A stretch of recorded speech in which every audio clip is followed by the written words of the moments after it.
Buenas tardes, mi nombre es María Lorenza Ospina Correa, docente de la Institución Educativa Agrícola Guadalajara de Buga. Continuamos con la lectura. A partir de allí, con un texto nacional e internacional de fondo, algunos relatos de la época refieren hechos indelebles que reflejan rupturas con el consenso tradicional que las élites habían garantizado. Hechos que muestran desarrollo paulatino de una crisis en la autoridad, en medio de crisis homogénica. En la Semana Santa de 1965, como de costumbre, los alumnos de tercero a sexto de bachillerato fueron citados para la procesión del Viernes Santo. Se les convocaba desde las 4 de la tarde. Debían asistir con traje negro de paño, que incluía saco y portaban un cirio encendido. Tras 2 o 3 horas de formación impecable en el patio del claustro, en donde incluso se les revisaba el brillo de los zapatos y las medias, salían a encontrar la procesión junto con la filarmónica y se ubicaban justo antes del sepulcro. Después de este paso desfilaba la policía cerrando la procesión y detrás de ella se unían centenares de fieles a su amaño. Sin embargo, ese viernes de 1965 se alteró el orden. El desfile del colegio salió por la calle Quinta hasta la carrera octava para encontrar la procesión, pero fue ubicado detrás del sepulcro y no antes, cerrando con los fieles la peregrina romería. Delante del sepulcro, en el lugar que correspondió siempre al colegio académico, se citaron los estudiantes de bachillerato del nuevo gimnasio central del Valle, encendidos por la policía. El disgusto de los alumnos del académico fue general y el vicerrector Daniel Payán ordenó dar marcha atrás y abandonar la procesión. Lo sucedido llenó de significados que se le abrían la interpretación fue trascendental en la vida de los estudiantes académicos. Una semana antes había culminado su primera huelga. Pocos días después del suceso relatado, la muerte natural de un estudiante exigió en el colegio el empleo de una logística similar a aquella de los días santos. Se le citó de traje para acompañar el féretro a su última morada y se les hizo salir en formación estricta por las calles de la ciudad detrás del carro fúnebre.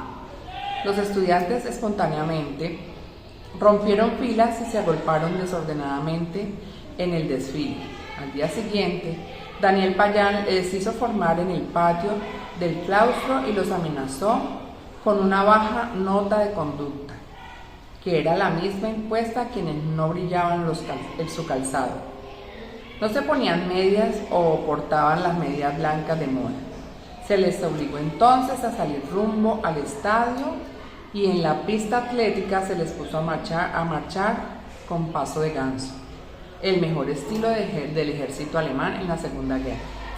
Durante 3 días a pleno sol, los estudiantes ensayaron la marcha hasta aprenderla a la perfección.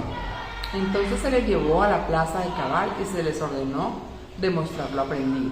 El compás marcial fue impresionante. Se escuchaba un solo paso, fuerte, con cadencia descomunal. Sin embargo, a baja voz, los estudiantes empezaron a prometerse no hacerlo nunca más. La demostración de su capacidad era suficiente y jamás lo repetirían. No usarían la marcha en ningún desfile, en ninguna procesión. La confrontación con Daniel Payán quedó plateada y rondó en sus cabezas la necesidad de una huelga para erradicar el colegio de los acronismos. En lugar de 3 días de lectura, se habían dispuesto 3 días de marcha, como si fueran rebaño y no estudiantes. El chantel, el caso de acero con su forma de cubo de carbón, introducido por el ejército imperial alemán, no entraba en sus cabezas, menos aún cuando había leído en Vargas Vila la invitación a morir como pueblos y no como rebaños. Su cita del verbo de Virgilio: ¿cómo es bello morir con las armas en la mano? Y más si esa arma era una pluma. o visto en Montse la unión de los pueblos itálicos y el derecho a la resistencia frente al tirano, que ya conocía de Platón o con Cervantes, por la libertad así como por la honra, se puede y debe aventurar la vida. La búsqueda de algo nuevo precisamente llevó a algunos estudiantes a la cita con el sacerdote Camilo Torres y los acercó a las revelaciones ofrecidas por la década de los 60. El mundo empezaba a ser otro. Como lo señalaban diversos autores, los años 60 se empinan como un punto de inflexión para trastornar lo tradicional en la cultura, entremecer del poder.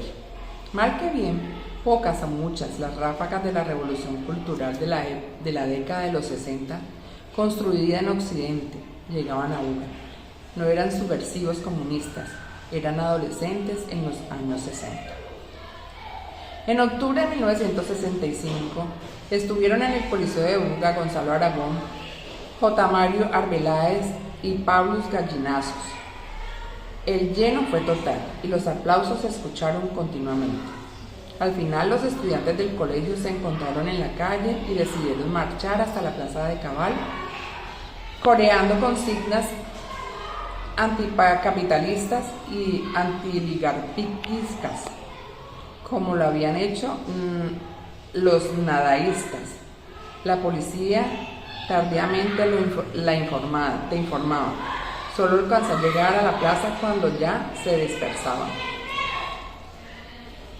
Las directivas del colegio y de la élite bugueña quedaron sorprendidas. Las emisoras criticaron el hecho y llamaron a la atención a estudiantes y profesores. Entre los alumnos, la idea de una nueva huelga empezó a agitarse. La idea de una huelga comenzó a agitarse. Necesitaban crear un consejo estudiantil para impulsarlo.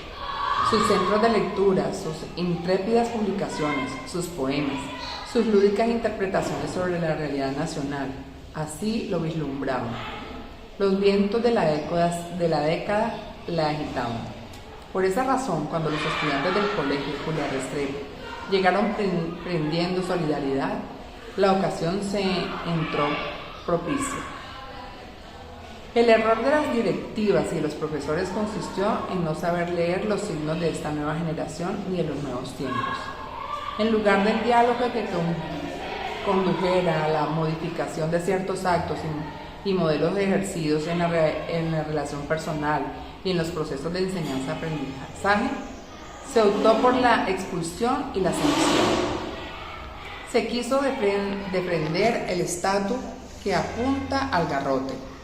La pintura de Francisco de Goya, en la cual el maestro vapulea a un alumno con los desnudos glúteos al aire, aparecía como fantasma entre las viejas paredes del claustro para recuperar una autoridad que se perdía.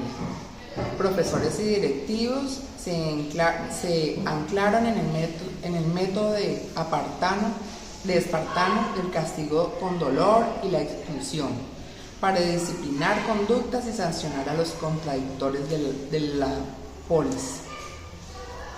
La crisis de hegemonía se evidenció también en las relaciones entre las élites gubernamentales. Recién llegado a la gobernación, Humberto González Narváez, exalumno del colegio y quien conocía personalmente a gruesa parte del profesorado, decidió que lo llamó modernización educativa.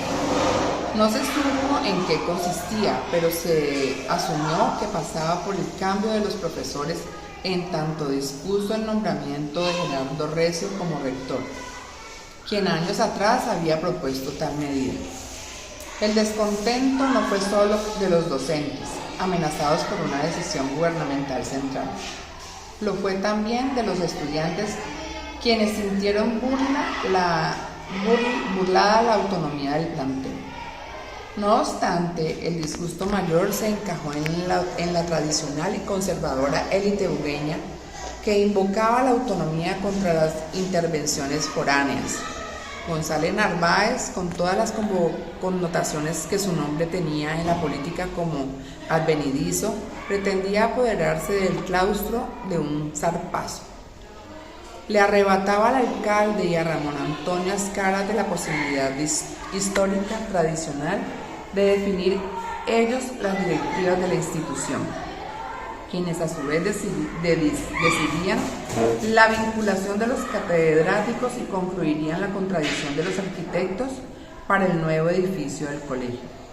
El golpe era fácil de asimilar y se promovió y apoyó la huelga estudiantil para librar el pulso que finalmente se le ganó al gobernador.